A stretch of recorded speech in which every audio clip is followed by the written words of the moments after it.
Le raton laveur, Capucin, son meilleur ami, vous donnera le signal pour tourner les pages en couinant ainsi.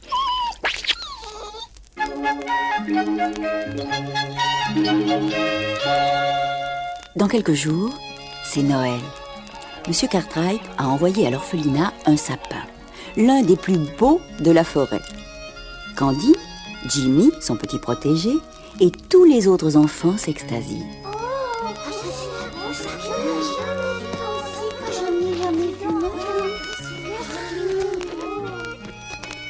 Le bûcheron qui l'a transporté les laisse à leur joie.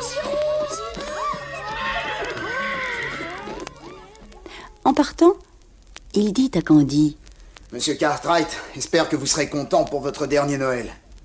Bien sûr, Candy a dressé l'oreille.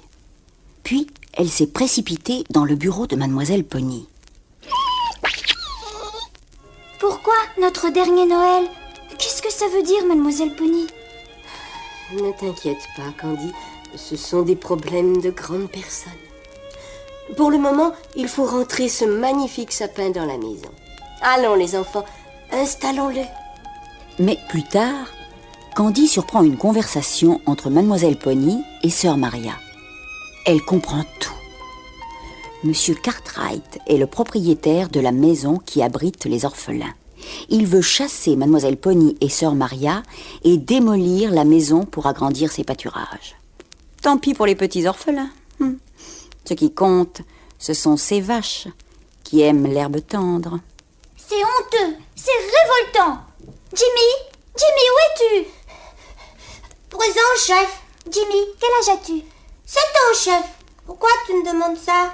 Je peux te parler comme à une grande personne. Un peu, chef. Et Candy lui raconte toute l'affaire. Jimmy est scandalisé. Il se met en colère et jure qu'il est capable de se battre contre cet infâme Monsieur Cartwright. Non, calme-toi, Jimmy. J'ai une meilleure idée.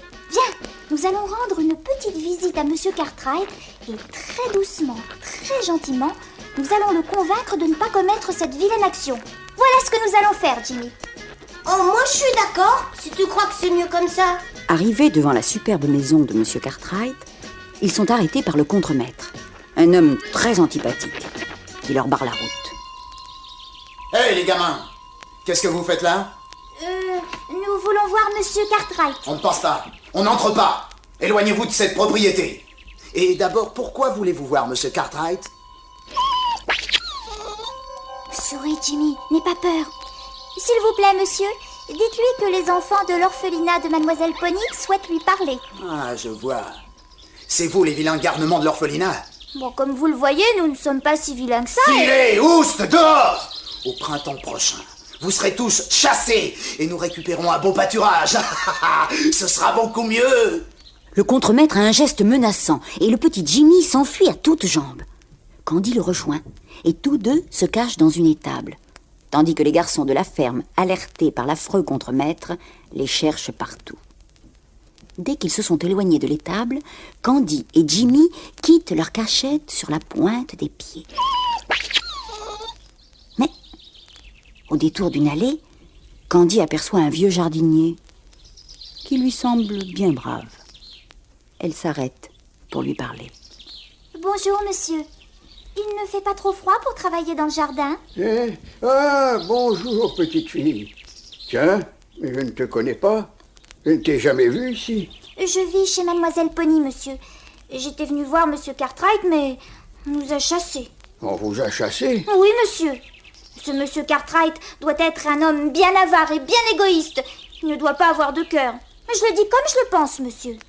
Pourquoi porter ce jugement? Tu le connais? Tu l'as déjà vu, ce Monsieur Cartwright? Non, mais ce que je sais, c'est que les orphelins ont besoin de Mademoiselle Pony et de Sœur Maria, voyez-vous. Soudain, Candy entend les cris de Jimmy. Il est poursuivi par le contremaître et les garçons de ferme.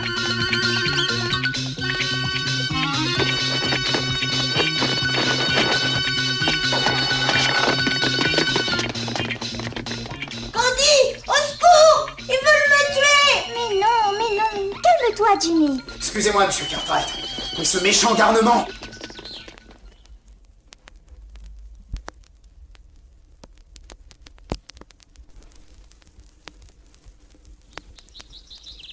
Monsieur Cartwright? Oh, c'est pas possible. Eh oui, petite fille. Je suis donc cet homme avare, égoïste, cet abominable personnage. Oh, je suis confuse. Je ne savais pas. Oh, j'étais très mal élevée. Mais je vous prenais pour un brave jardinier. Oh, je m'excuse, Monsieur Cartwright. Vous aviez l'air tellement gentil que... Est-ce que je peux revenir vous voir? Eh oui, tu le peux, petite fille. Je m'appelle Candy. Eh bien, tu le peux, Candy. Et moi, je suis Jimmy. Et je l'accompagne partout. Candy, rouge de honte, s'enfuit, entraînant Jimmy. Tous deux courent sans rien dire jusqu'à l'orphelinat. Ils dînent en silence. Et au moment d'aller dormir, Candy avoue à Jimmy. J'ai très mal agi envers Monsieur Cartwright. J'ai été stupide. Je m'emporte toujours trop vite. Moi aussi, j'ai eu tort. J'aurais jamais dû casser un carreau avec une boule de neige. Qu'est-ce que tu dis? Oui, je l'ai fait, Candy. J'ai lancé une boule de neige bien dure sur la maison de Monsieur Cartwright. Oui. Pour sa part, Candy pardonne à Jimmy. Mais elle reste anxieuse. Et si Monsieur Cartwright allait se venger et démolir la maison avant le printemps? Oh, quelle horrible incertitude! Mais le lendemain soir...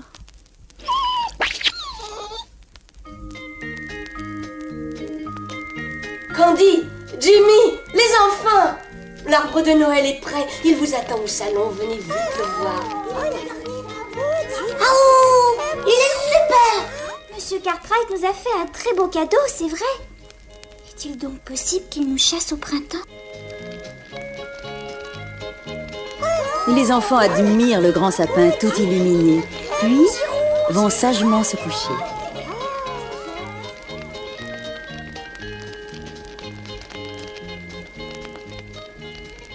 Pendant la nuit, comme d'habitude, Mademoiselle Pony se lève pour s'assurer du sommeil paisible de ses petits. Et... Sœur Maria, les enfants ont disparu. Candy, Jimmy, Sam, Emily. Oh mon Dieu! Oh mon Dieu! La pauvre Mademoiselle Pony et Sœur Maria, affolées, quittent la maison et partent à la recherche des enfants. Mais eux sont déjà bien loin. En file indienne, ils suivent Candy qui les guide vers la grande maison de Monsieur Cartwright. Candy a encore eu une idée géniale. Elle sait que tous les garçons de ferme et tous les cow-boys fêtent Noël en compagnie de Monsieur Cartwright.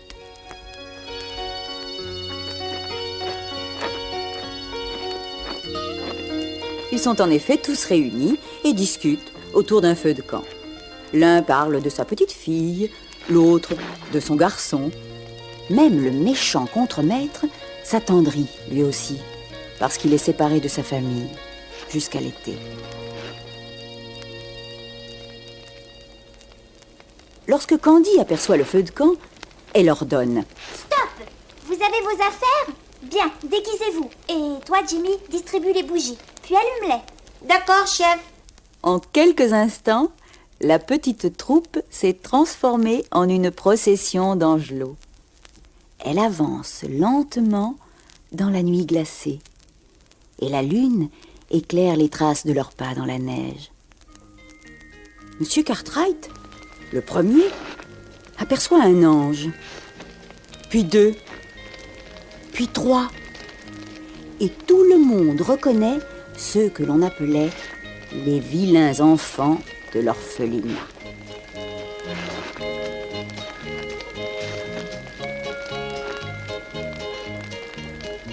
Joyeux Noël à tous! Et pour chacun de vous, un gros bisou! Toujours impulsive, Candy plante 2 baisers sur les joues de Monsieur Cartwright. Je vous en prie, Monsieur Cartwright, oubliez toutes les vilaines choses que je vous ai dites. C'est Noël, n'est-ce pas?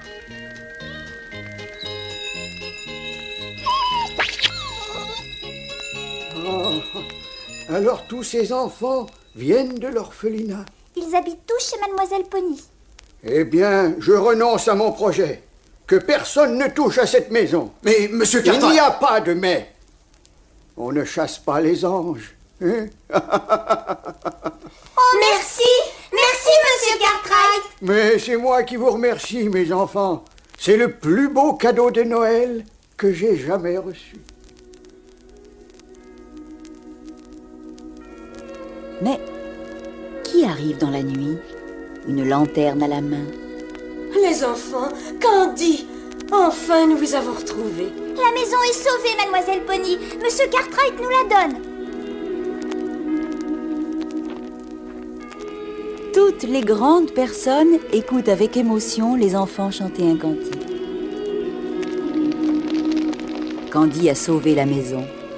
N'est-elle pas le bon ange de l'orphelinat?